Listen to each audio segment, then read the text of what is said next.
Mummy, मेरा किसी चीज में मन नहीं लग रहा, मैं कुछ कर नहीं पा रही। आप बताओ ना मैं क्या करूं। अरे देखो, इसका वही पुराना नाटक दोबारा शुरू हो गया है। अरे अब क्या हुआ? हमेशा कुछ ना कुछ सुबह सुबह हो जाता है। मम्मी, मैं सच कह रही हूँ, मेरा किसी चीज में मन नहीं लग रहा। मैं खाना सही से नहीं खा पा रही और ना सही से सो पा रही। मैं पढ़ाई में कंसंट्रेट भी नहीं कर पा रही। और तो और मेरे मार्क्स भी कम हो रहे इसकी वजह से। बताओ ना मैं क्या करूँ, आप मेरी बात क्यों नहीं सुनते।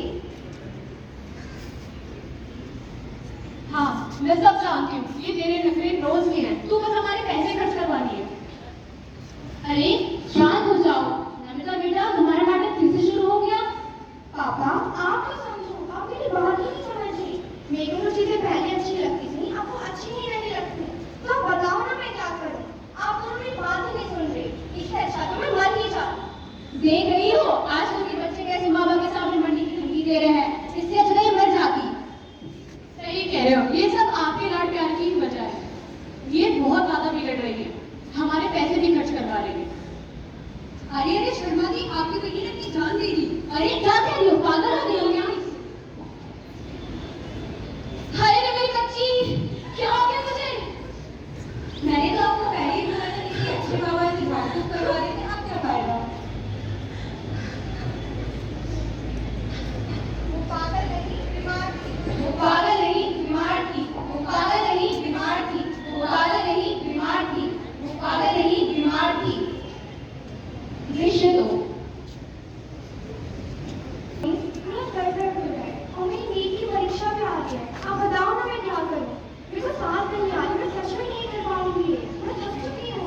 मम्मी, इसका ये हमेशा का नाटक है। जैसे ही एग्जाम आता है ये नाटक करना शुरू कर देती है। बेटा जाओ तो इसे हॉस्पिटल ले जाओ। आप कहती हैं तो ठीक है।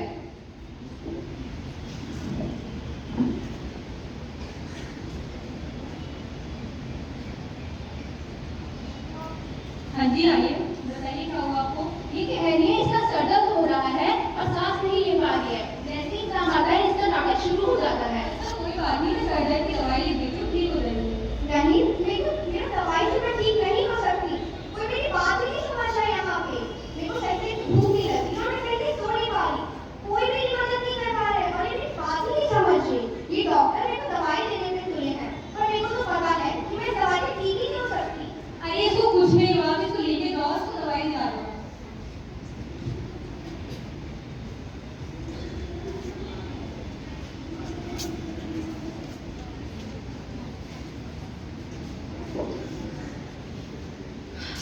तो आइए जानते हैं कि हम एक मानसिक स्वास्थ्य से जुड़े व्यक्ति को कैसे बचा सकते हैं। मैंने तो यहाँ गलती कर दी, इसकी वजह से मेरी प्यारी बेटी खो गई। आशा है कि आप ये सब गलती ना करें।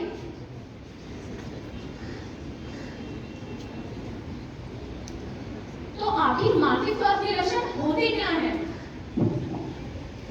सही से नींद ना आना या फिर भूख मर जाना बिल्कुल ही। बार बार गुस्सा आना या फिर अपने दोस्तों से दूर हो जाना।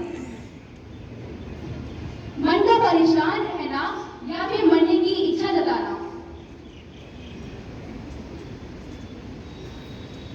तो आइए सब मिलकर एक साथ मिलकर जानते हैं कि हम मानसिक स्वास्थ्य से कैसे बच सकते हैं। अगर आप किसी भी ऐसे व्यक्ति को जानते हैं तो आप उसको जल्दी से जल्दी साइकियाट्रिस्ट के पास लेके जाएं। हमें उनको यह समझाना चाहिए कि जिंदगी कभी कभी बोझ लग सकती है पर वह हमेशा नहीं होती। हमें उन्हें ये बताना चाहिए कि वे अकेले नहीं हैं, हम सब उनकी सहायता के लिए उनके साथ हैं। मानसिक स्वास्थ्य आजकल हमारे समाज में नहीं देखा जा रहा है। इसकी वजह से काफी लोग इससे परेशान हैं। आशा करते हैं कि आप सभी हमारी इस प्रस्तुति से कुछ सीखे होंगे और आप बदलाव में हमारी मदद करेंगे। धन्यवाद।